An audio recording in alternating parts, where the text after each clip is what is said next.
Mari kita bersatu di dalam doa. Bapa, sungguh hati kami melimpah dengan syukur ketika kami boleh kembali datang melangkahkan kaki kami ke rumah-Mu ini. Kami bersyukur Tuhan karena kami melihat begitu banyak perbuatan tangan Tuhan yang sudah Tuhan nyatakan di dalam 1 minggu ini. Kalau hari ini kami boleh duduk diam di rumah-Mu, memuji Tuhan, mengagungkan Engkau, meninggikan Engkau. Kami percaya itu semua karena ada perbuatan tangan Tuhan yang begitu dahsyat yang kami alami dan kami rasakan. Terima kasih Tuhan, terlebih bukan hanya kami mau menaikkan pujian kami, tetapi kami rindu untuk sekali lagi disapa oleh kebenaran firman-Mu. Karena kami rindu memiliki kehidupan yang semakin hari semakin serupa seperti Kristus. Terima kasih Tuhan, biarlah Tuhan persiapkan hati kami, telinga kami untuk mendengar, supaya kami boleh sama-sama diberkati, dan ketika pulang dari tempat ini kami boleh menjadi pelaku-pelaku firman. Terima kasih Bapa, Tuhan kiranya urapi juga hamba-Mu di dalam segala kelemahan dan keterbatasannya, supaya tidak menghalanginya untuk boleh menyampaikan apa yang menjadi isi hati Tuhan bagi setiap kami. Terima kasih Bapa, kami telah siap untuk mendengar dan merenungkan kebenaran firman-Mu. Di dalam nama Tuhan Yesus, Allah dan Juru Selamat kami yang telah bangkit dan hidup, kami berdoa. Amin. Ya Bapak Ibu, pembacaan Alkitab kita pada hari ini terambil dari Yohanes 20 ayat 24 sampai 29 dan juga Markus 9 ayat 23 sampai 24. Demikianlah firman Tuhan. Thomas, salah seorang dari ke-12 murid itu yang disebut Didimus, tidak ada bersama mereka ketika Yesus datang.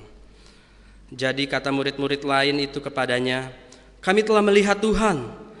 Namun Thomas berkata kepada mereka, "Sebelum aku melihat bekas paku pada tangannya dan sebelum aku menaruh jariku ke dalam bekas paku itu, serta menaruh tanganku ke lambungnya, sekali-kali aku tidak akan percaya." 8 hari kemudian, murid-murid Yesus berada kembali dalam rumah itu dan Thomas bersama mereka. Sementara pintu-pintu terkunci, Yesus datang dan berdiri di tengah-tengah mereka dan berkata, "Damai sejahtera bagi kamu." Kemudian ia berkata kepada Thomas, "Taruhlah jarimu di sini dan lihatlah tanganku. Ulurkanlah tanganmu dan taruhlah ke lambungku. Jangan engkau tidak percaya lagi, melainkan percayalah."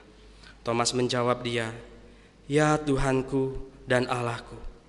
Kata Yesus kepadanya, "Karena engkau telah melihat aku, engkau percaya. Berbahagialah mereka yang tidak melihat, namun percaya." Markus 9 ayat 23 sampai 24. Jawab Yesus, "Katamu jika engkau dapat, segala sesuatu mungkin bagi orang yang percaya." Segera ayah anak itu berteriak, "Aku percaya. Tolonglah aku yang tidak percaya ini."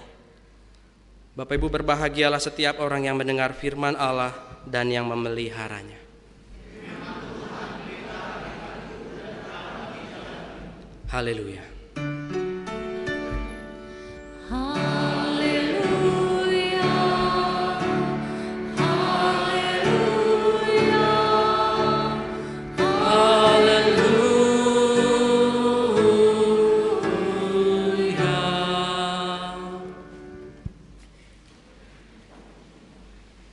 Shalom, selamat pagi Bapak Ibu yang dikasih Tuhan. Wah, suaranya kurang bersemangat sepertinya ya. Shalom, selamat pagi Bapak Ibu. Shalom, puji Tuhan. Di sini saya bisa melihat wajah-wajah Bapak Ibu yang penuh dengan sukacita, semangat begitu ya untuk boleh datang memuji Tuhan dan juga mendengarkan firman Tuhan.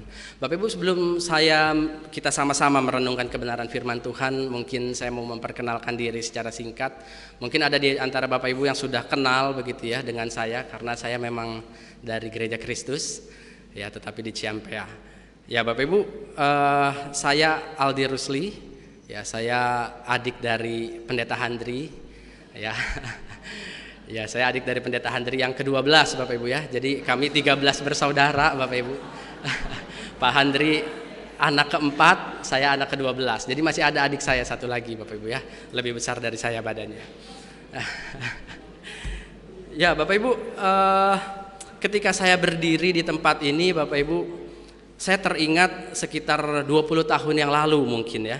sekitar 20 tahun yang lalu saya pernah melayani juga di tempat ini, tetapi saya lebih banyak duduk di kursi keyboard Bapak Ibu ya. Saya lebih banyak main piano atau di keyboard di PTM ya. Tadi saya salah sebut PTJ ya. Kalau PTJ Pendidikan Teologi Jemaat ya. Tapi ini PTM, Persekutuan Tengah Minggu. Sudah sekitar 20 tahun yang lalu. Saya pernah beberapa kali begitu melayani. Dan memang saya seorang yang introvert Bapak Ibu. Saya nggak terlalu suka ngomong di depan orang. Bahkan ketika melayani saya nggak pernah jadi WL, jadi liturgos begitu ya, pimpin pembinaan atau menjadi guru remaja. Saya nggak, karena memang saya nggak suka begitu ngomong di depan orang, tampil begitu. Saya lebih suka di balik musik begitu, bermain musik. Namun di dalam perjalanan hidup saya Bapak Ibu, ternyata Tuhan berkata lain begitu ya. Setelah saya lulus SMA, saya sempat bekerja kurang lebih 7 tahun. Lalu Tuhan memanggil saya untuk menjadi seorang hambanya. Lalu saya mengambil sekolah teologi di saat meskipun di bidang musik ya Bapak Ibu, jadi musik gereja. Tetapi ternyata ketika saya masuk sana itu mengharuskan saya untuk berkhotbah Bapak Ibu. Jadi saya harus belajar hermeneutik, saya harus belajar homiletik begitu ya. Lalu ada praktek khotbah di sana.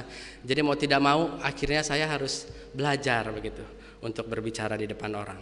Dan saya bersyukur hari ini saya diberi kesempatan oleh hamba Tuhan dan juga majelis di Gereja Kristus Bogor untuk bisa menyampaikan apa yang menjadi isi hati Tuhan bagi setiap kita, dan kiranya melalui kebenaran firman Tuhan ini kita boleh sama-sama diberkati. Sekali lagi saya ucapkan terima kasih untuk majelis dan hamba Tuhan. Ya Bapak Ibu, ngomong-ngomong apa kabar Bapak Ibu hari ini? Puji Tuhan, baik. Saya sudah menduga jawaban Bapak Ibu pasti akan menjawab baik begitu ya. Ya puji Tuhan Bapak Ibu. Tapi kalau ditanya lagi apanya Bapak Ibu yang baik? Kabarnya gitu ya. Tapi kabar yang mana yang baik Bapak Ibu? Apa? Hatinya baik, kesehatannya baik begitu ya. Ada banyak. Tetapi kalau kita lihat secara keseluruhan Bapak Ibu, apakah keadaan kita betul-betul baik Bapak Ibu? Belum tentu ya. Tidak, semangat sekali ya. Tidak, belum tentu baik semuanya Bapak Ibu. Ya karena kalau misalkan saya pernah mengikuti konseling Bapak Ibu ya. Jadi di dalam konseling itu biasanya sama konselor itu ditanya, bagaimana keadaanmu hari ini begitu. Ya keadaan saya baik. Nah ketika kita bilang keadaan kita baik, konselor itu akan tanya lagi, apanya yang baik begitu ya. Coba deskripsikan begitu. Apa yang menurut kamu baik? Kita diminta mendeskripsikan kondisi kita apa yang baik, apa ada hal-hal mungkin yang tidak baik begitu ya. Tujuannya apa Bapak Ibu? Tujuannya supaya kita bisa melihat keberadaan diri kita yang sejujurnya dan secara terbuka kita mengakuinya Bapak Ibu. Ya seorang konselor Pendeta Julianto Simanjuntak pernah berkata di dalam sebuah bukunya, dia bilang melalui kejujuran dan juga keterbukaan itu akan menjadi ruang pemulihan. Ya, jadi ketika pemulihan itu akan terjadi yaitu ketika ada kejujuran dan juga keterbukaan, maka di situ akan terjadi sebuah pemulihan. Nah Bapak Ibu, biasanya banyak orang setiap kali ditanya kabar pasti jawabannya kayak tadi, betul ya, kabarnya baik. Jadi saya prediksi sekitar 90-99% itu pasti ditanya kabarnya baik. Kenapa seperti itu Bapak Ibu? Kira-kira kenapa seperti itu? Biar cepat jawabnya ya. Ya karena mungkin bagi saya budaya membentuk kita Bapak Ibu. Semua itu harus terlihat baik. Ya, budaya itu membentuk kita bahwa segala sesuatu dalam diri kita harus terlihat baik, harus terlihat romantis. Kalau kita lihat di medsos Bapak Ibu ya, kalau kita lihat di medsos itu banyak orang-orang menampilkan sesuatu yang baik begitu ya, yang romantis ya antara pasangan suami istri. Nggak ada tuh yang buruk-buruknya, yang diupload itu yang baik-baiknya begitu ya. Mereka nggak mau terlihat keadaan mereka yang sebenarnya. Mungkin dirinya yang lagi nggak baik-baik, atau mungkin sedang dalam konflik yang besar, atau mungkin sedang ada di dalam relasi yang semakin pelik, atau ekonomi mereka sedang jungkir balik begitu ya. Semua itu nggak mau mereka tampilkan. Kenapa? Ya mungkin gengsi begitu ya. Masa nampilin yang kayak begitu? Tampilin mah yang baik-baiknya aja begitu. Atau mungkin kita biar terlihat kuat begitu ya, supaya orang lain itu melihat oh kondisi keluarga ini mah oke ya, baik-baik. Atau mungkin supaya saya dapat pujian Bapak Ibu. Kita pamer begitu ya supaya orang-orang memuji kita. Mungkin juga seperti tadi tuh biar cepat begitu ya. Supaya kalau ketemu orang ketika kita papasan atau ketemu udah lama, oh biar enggak lama-lama, biar enggak dikepoin, karena nanti kalau bilang keadaannya enggak baik, wah nanti dikepoin, ditanya kenapa begitu ya. Wah jadi panjang urusannya. Jadi akhirnya biar cepat, ya udah kabarnya baik aja. Tetapi apapun alasannya Bapak Ibu, pada umumnya kita nggak mau terlihat diri kita yang sebenarnya. Diri kita mungkin yang sedang lemah, diri kita mungkin yang sedang rapuh, kita nggak mau Bapak Ibu. Dan itu juga sebenarnya yang sering terjadi di dalam kerohanian kita, di dalam iman kita kepada Tuhan. Kita pengen bahwa kita itu dianggap sebagai orang-orang yang beriman. Kita pengen dianggap bahwa kita itu adalah orang yang lebih rohani daripada orang yang lain. Jadi kita harus terlihat baik-baik saja. Kita nggak boleh Bapak Ibu mempertanyakan iman kita, mempertanyakan tentang Tuhan, mempertanyakan tentang keselamatan, mempertanyakan tentang kebangkitan begitu ya, mempertanyakan tentang Tuhan yang akan menolong, apakah Tuhan akan mencukupkan. Wah, seolah-olah hal itu menjadi hal yang tabu. Pamali begitu ya, kalau orang zaman dulu nggak boleh tuh pamali mempertanyakan iman kita itu, apalagi meragukan Tuhan, nanti bisa kualat Bapak Ibu ya.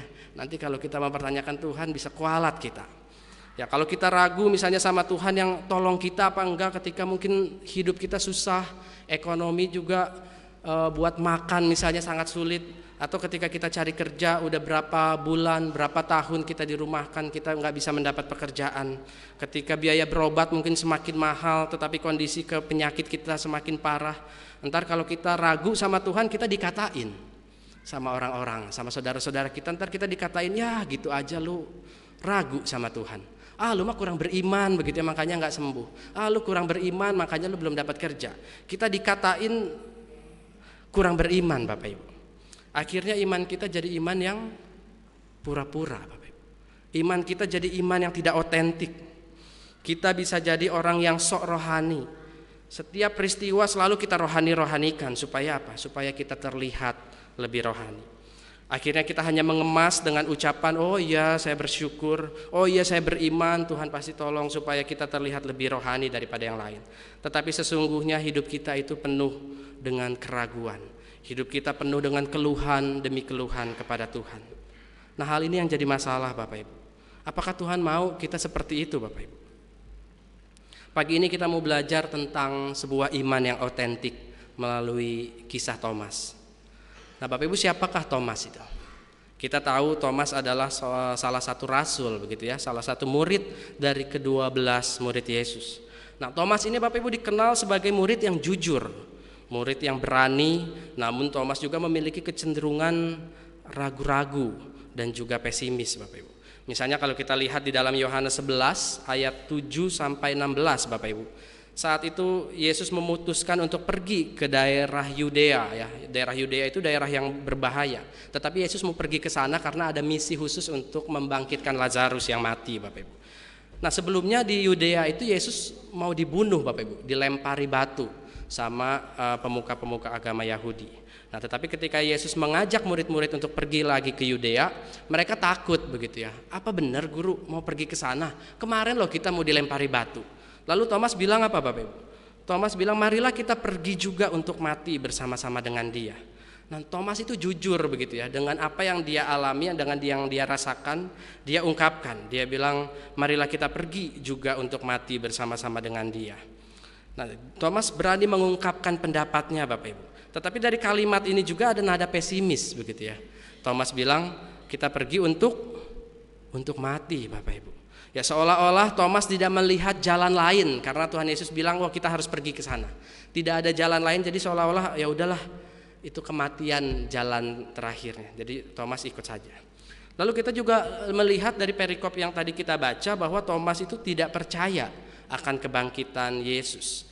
Ya, murid-murid yang lain kalau kita baca tadi ke-10 murid itu sudah berjumpa dengan Yesus terlebih dahulu. Tetapi pada waktu itu Didimus yang disebut Thomas itu tidak ada begitu ya, bersama-sama dengan mereka. Nah, Thomas ketika tidak ada akhirnya dapat kesaksian dari murid-murid yang lain begitu ya tentang kebangkitan Yesus. Dan Thomas bilang apa Bapak Ibu? Sekali-kali aku tidak akan percaya begitu sebelum dia membuktikannya sendiri. Lalu yang ketiga Bapak Ibu, Thomas juga dikenal sebagai seorang penginjil yang militan. Dia mengalami transformasi iman Bapak Ibu ketika dia berjumpa dengan Yesus yang bangkit. Thomas menjadi seorang pemberita Injil yang berani Bapak Ibu. Dia melayani ke daerah-daerah yang jauh begitu ya, ke Persia, ke India, bahkan dia mendirikan 7 gereja utama Bapak Ibu di Kerala, India. Dan sampai hari ini ada 2 gereja yang menjadi warisan Bapak Ibu dari Thomas, yaitu gereja ini Basilika Santo Thomas. Ya, ini menjadi satu gereja warisan dari pelayanan Thomas, dan juga gereja Martoma di India. Lalu Thomas pada akhirnya mati Bapak Ibu sebagai martir di wilayah Mylapore, India. Nah Bapak Ibu, iman Thomas bertumbuh bukan karena ia tidak pernah ragu kepada Tuhan, tetapi karena ia tidak menyembunyikan keraguannya di hadapan Tuhan. Thomas mengalami transformasi iman karena kejujurannya Bapak Ibu kepada Tuhan tentang sesuatu, yaitu kebangkitan Yesus yang pada waktu itu dia belum percayai. Bapak Ibu mau mengalami transformasi iman Bapak Ibu? Boleh angkat tangan mau mengalami transformasi iman? Katakan ke sebelah kanan kirinya, coba mau mengalami transformasi iman. Ya Bapak Ibu, dari peristiwa ini, kalau kita mau mengalami transformasi iman, dari peristiwa ini kita belajar tentang 2 hal. Yang pertama Bapak Ibu, kita belajar tentang milikilah iman yang otentik di hadapan Tuhan. Mari kita miliki iman yang otentik di hadapan Tuhan. Iman yang jujur Bapak Ibu apa adanya, iman yang terbuka di hadapan Tuhan. Saya yakin Bapak Ibu, ketika kita jujur di hadapan Tuhan, Tuhan tidak akan pernah merendahkan kita Bapak Ibu. Kita lihat di dalam bacaan tadi, Yesus tidak marah Bapak Ibu ketika Thomas tidak percaya. Yesus tidak merendahkan Thomas karena Thomas ragu akan kebangkitannya. Saat Yesus kembali menampakkan diri kepada murid-murid, kita tahu secara khusus sebetulnya Yesus menampakkan diri untuk Thomas Bapak Ibu. Karena ke-10 orang yang tadi sudah bertemu begitu ya dengan Yesus. Tetapi Thomas belum. Jadi 8 hari kemudian Yesus bertemu dengan Thomas, dengan murid-murid itu sengaja untuk bertemu dengan Thomas Bapak Ibu. Dan di situ Yesus menampakkan diri secara khusus dan juga dia mengatakan damai sejahtera bagi kamu. Jadi Yesus datang bukan dengan marah-marah Bapak Ibu. Yesus datang bukan merendahkan Thomas karena dia tidak percaya begitu ya. Tetapi Yesus datang dengan kasih-Nya dan dia berkata damai sejahtera bagi kamu.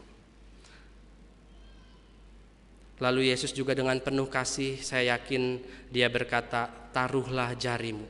Jadi Yesus bukan marah-marah, taruh jarimu di sini begitu ya.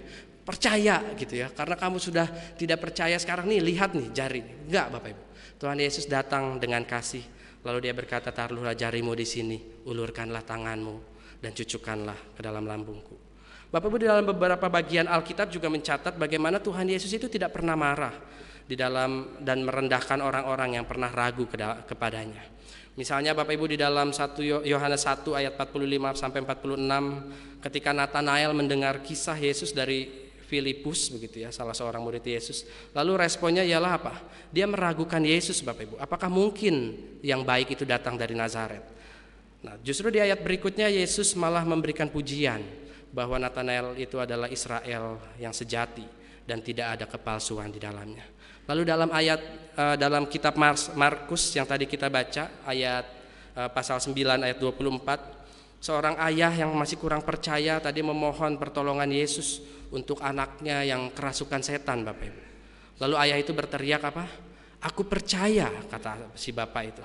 Tolonglah aku yang tidak percaya ini.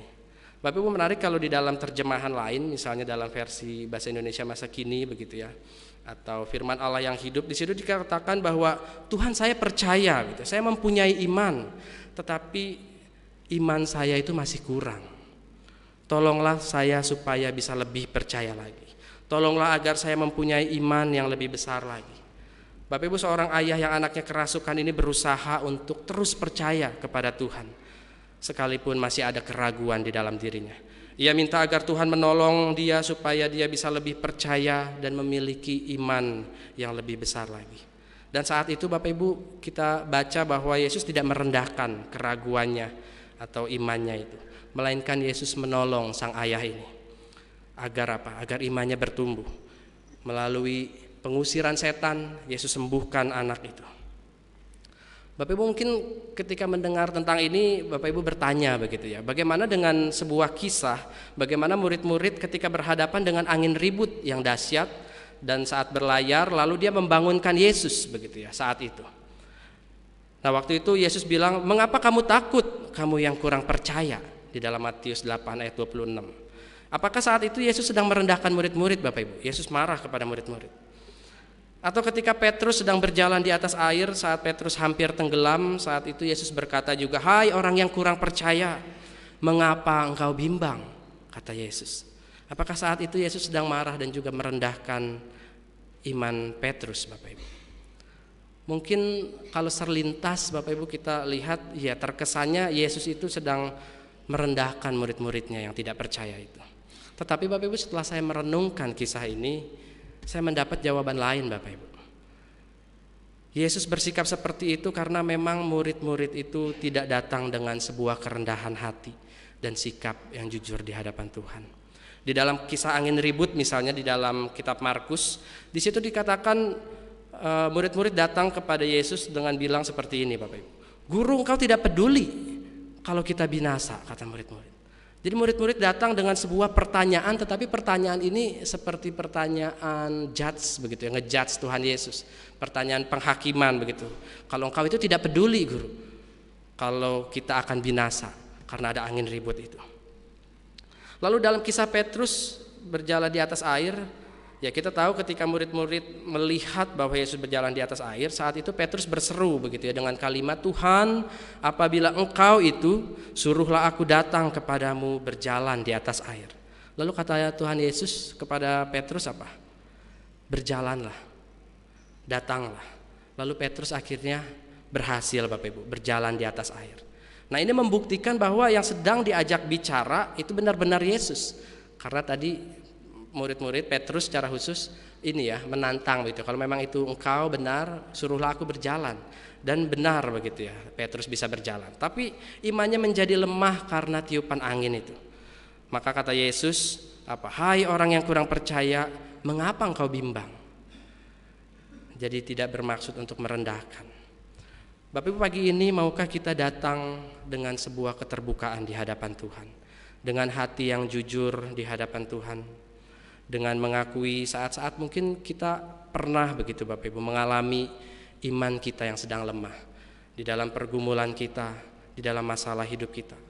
Mari kita mengakui bahwa kita membutuhkan penguatan iman daripada Tuhan. Bapak Ibu, saya percaya bahwa Tuhan tidak akan pernah menghakimi kita. Saya percaya Bapak Ibu, Tuhan tidak akan pernah marah ketika mungkin iman kita sedang lemah dengan berbagai pergumulan. Saya percaya Tuhan tidak akan pernah merendahkan kita. Justru saya percaya bahwa Ia akan datang dengan tangan yang terbuka itu Bapak Ibu, untuk merangkul kita, untuk mendekap kita di dalam pelukannya. Bapak Ibu, pagi ini saya mau memberikan kita waktu untuk datang kepada Dia dengan jujur. Mari kita datang dengan jujur tentang apa yang sedang saat ini kita alami, tentang apa yang saat ini sedang kita rasakan di dalam kehidupan ini Bapak Ibu. Mungkin kita mengalami berbagai tantangan yang tidak mudah di dalam hidup kita. Mungkin ada pergumulan yang begitu berat yang saat ini kita sedang alami. Mungkin ada masalah yang begitu melelahkan, yang tidak pernah selesai sepertinya. Ada beban hidup yang begitu menekan kita. Mari Bapak Ibu kita datang kepada Tuhan. Ungkapkanlah isi hatimu kepada Dia dengan jujur. Mari Bapak Ibu, saya mengundang kita untuk mengambil waktu kontemplasi sejenak. Seperti seorang Bapak itu Bapak Ibu. Mari kita berkata, "Tuhan, saya percaya kepadamu, tetapi iman saya kurang. Tolonglah saya supaya lebih percaya lagi." Mari kita ambil waktu sejenak untuk datang dengan jujur kepada Dia.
Bapak Ibu, poin yang kedua dari khotbah saya yaitu milikilah iman yang bertumbuh.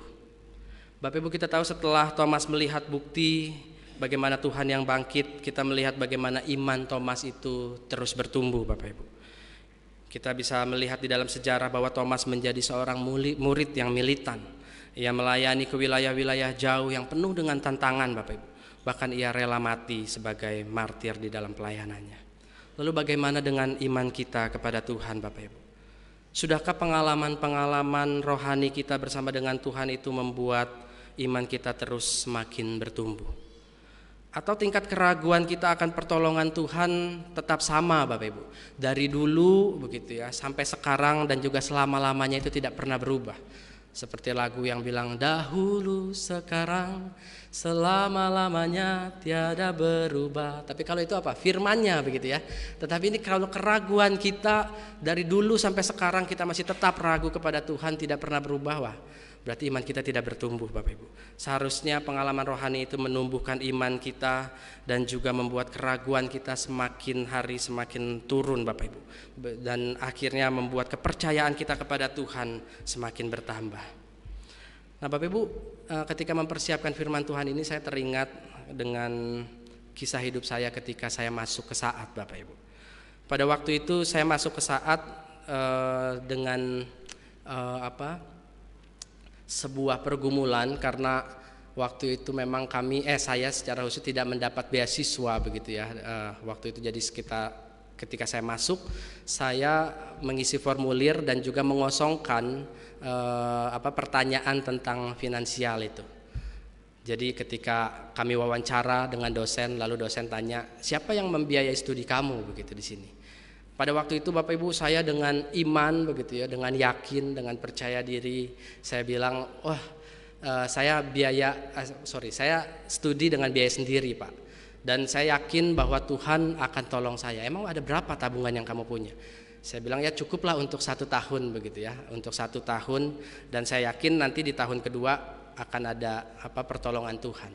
Namun Bapak Ibu, ketika menjalani begitu ya proses di dalam studi saya di 1 tahun pertama itu, saya masukin beasiswa apply begitu ke beberapa gereja, ada kurang lebih 3 gereja yang saya masukkan dan ternyata sulit, Bapak Ibu. Jadi waktu itu saya tidak mendapat beasiswa begitu ya. Jadi tabungan semakin menipis, lalu ditambah jadi kami itu sebetulnya itu tabungan saya untuk menikah, Bapak Ibu. Jadi saya rencana akan menikah, lalu saya sudah membeli tiket untuk keluarga, untuk papa mama, koko saya untuk pergi begitu ya ke Medan. Tetapi karena tabungannya dipakai, lalu setelah itu mantan saya ya, jadi bukan yang sekarang jadi istri, bukan, tetapi mantan saya pada waktu itu minta tabungannya, Bapak Ibu.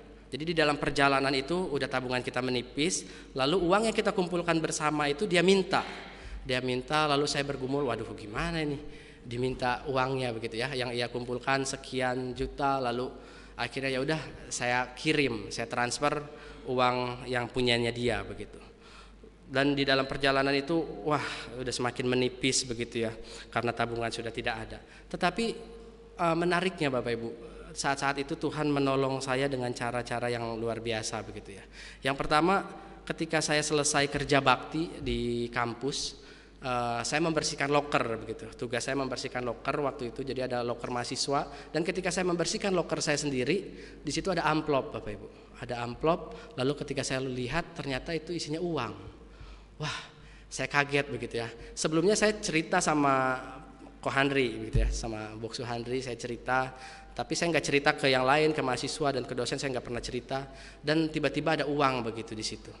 Lalu saya nggak mau ambil karena saya takut nanti dikiranya saya pencuri, nanti saya bisa dikeluarkan begitu ya dari Saat. Jadi saya ketemu dosen, saya janjian, lalu saya cerita sama dosen, lalu kata dosen, nggak apa-apa, itu berkat untuk kamu. Ya, jadi memang ada beberapa cara Tuhan dan itu sering terjadi bagi mahasiswa katanya. Akhirnya saya terima uang itu dan bisa dipakai begitu untuk bisa melanjutkan kuliah saya. Dan itu hanya beberapa kali, dan setelah itu Bapak Ibu ada sebuah kejadian di mana saya ketinggalan pesawat, Bapak Ibu. Saya sudah hampir menyerah karena waktu itu ada pergumulan, yaitu tentang rencana pernikahan yang nggak jadi, lalu uang yang sudah hampir habis begitu ya. Dan waktu itu saya ketinggalan pesawat dan saya nggak mau balik lagi begitu ke saat. Saya bilang ke si Ko Handri, wah udah deh saya nyerah aja, saya nggak usah lanjutin lagi studinya begitu di saat. Tetapi sama Ko Handri dipaksa karena waktu itu penerbangan saya itu dipindahkan Bapak Ibu. Jadi saya harusnya terbang dari Cengkareng, tetapi H-2 saya mendapat SMS penerbangan saya dipindahkan ke Halim. Jadi waktu saya ke Bis Damri, nah Bis Damri ini nggak ada yang ke Halim waktu itu karena baru dibuka penerbangan Halim. Jadi saya harus naik taksi. Ketika naik taksi macet parah karena udah mepet. Akhirnya saya ketinggalan pesawat. Nah di dalam ketinggalan pesawat itu, wah dengan berbagai pergumulan saya pikir memang saya udah nggak usah lanjut lagi studi di saat begitu ya. Tetapi Bapak Ibu, ketika saya hampir menyerah, saya didorong untuk terus pergi ke Cengkareng, dan ternyata Tuhan menolong saya ketemu dengan seorang ibu yang akhirnya dia membelikan saya tiket pesawat, lalu akhirnya dia memberikan saya beasiswa tanpa ada ikatan dinas, tanpa ada embel-embel sesuatu apapun, dia memberikan saya beasiswa sampai saya akhirnya bisa lulus dari saat Bapak Ibu. Pengalaman ini membuat iman saya terus bertumbuh Bapak Ibu, dan semakin percaya akan setiap pertolongan Tuhan. Sekalipun di dalam studi ketika di tahun-tahun kedua mama saya kena stroke dan ada banyak pergumulan yang begitu berat Bapak Ibu. Lalu papa saya dipanggil Tuhan, mama saya juga dipanggil Tuhan, lalu saya pernah operasi usus buntu, lalu setelah itu saya jatuh dari kamar mandi dan ada pendarahan di otak, lalu saya harus dirawat 1 minggu begitu di rumah sakit. Tetapi pengalaman ini membuat iman saya semakin bertumbuh untuk semakin percaya kepada Tuhan. Dan Bapak Ibu, saya yakin ketika iman setiap kita, iman Bapak Ibu semakin bertumbuh, Bapak Ibu, dampaknya adalah kita tidak akan pernah menghakimi atau merendahkan orang yang mungkin sedang mengalami lemah imannya. Kita tidak akan pernah merendahkan ketika ada orang yang bercerita mungkin iman mereka sedang lemah karena pergumulan. Kita tidak akan pernah merendahkannya Bapak Ibu. Suatu kali di dalam pelayanan yang saya lakukan, ada seorang pemuda Bapak Ibu yang mengajak saya ngobrol. Dia cerita dengan pergumulannya yang begitu sulit sekali Bapak Ibu. Bahkan ketika saya mendengar, wah kok bisa begitu ya, ada pergumulan yang begitu berat. Orang tuanya yang gak harmonis, papahnya yang suka minum, suka kasar begitu ya, main pukul. Lalu adiknya yang banyak bertingkah, ada kasus ini dan dia harus menyelesaikannya. Dia anak kedua dari 3 bersaudara. Lalu dia punya cici, tetapi cucinya juga lahir tidak normal dan membutuhkan perhatian khusus. Di tengah berbagai pertanyaan, keraguan akan pertolongan Tuhan, pada waktu dia cerita saya hanya bisa diam Bapak Ibu. Saya hanya bisa diam dan juga saya hanya bisa menangis, lalu mengajaknya untuk berdoa. Bapak Ibu, mungkin kita perlu lebih banyak begitu untuk mendengar dan mendoakan agar kuasa Tuhan itu bekerja, daripada kita menggurui dan juga menasehati banyak hal ketika kita berjumpa dengan saudara-saudara kita yang di dalam pergumulan yang berat. Bapak Ibu, kalau kita suka menghakimi atau merendahkan iman orang lain, sebetulnya mereka memiliki iman yang tidak otentik Bapak Ibu. Karena mereka ingin menunjukkan iman mereka yang jauh lebih besar daripada orang lain. Tetapi sesungguhnya itu adalah iman yang palsu karena tujuannya hanya untuk kebanggaan diri. Bapak Ibu, dalam perikop yang tadi kita baca, kita tidak menemukan bahwa murid-murid menghakimi Thomas yang masih ragu. Kita tidak menemukan teks bahwa murid-murid merendahkan keraguan Thomas, tidak ada Bapak Ibu. Mengapa demikian Bapak Ibu? Karena murid-murid pernah mengalami apa yang dialami Thomas. Mereka percaya kepada Yesus karena mereka juga sudah melihat Yesus yang telah bangkit itu. Makanya mereka tidak merendahkan iman Thomas. Mari kita belajar Bapak Ibu untuk lebih memahami, mengerti setiap pergumulan saudara-saudara kita. Ketika mungkin saudara-saudara kita sedang ada di dalam iman yang lemah, karena mungkin beban berat, masalah hidup yang tidak mudah itu yang mereka jalani. Mari kita support mereka Bapak Ibu dengan kehadiran kita, dengan memberikan dukungan dan juga mendoakannya, agar Tuhan menyatakan kasih dan pertolongannya menjadi sebuah pengalaman rohani yang terus menumbuhkan iman mereka. Bapak Ibu, sebuah quotes untuk mengakhiri khotbah ini berkata demikian: iman yang otentik berarti mau datang dengan jujur dan mengakui setiap keraguan. Tetapi iman yang otentik juga iman yang terus bertumbuh untuk semakin percaya dan menolong sesama untuk melewati keraguannya tanpa merendahkannya. Mari Bapak Ibu kita miliki iman yang otentik itu, supaya kita bisa sama-sama bertumbuh sebagai saudara seiman di dalam iman kita kepada Tuhan Yesus Kristus. Amin. Mari kita mengambil waktu teduh di hadapan Tuhan.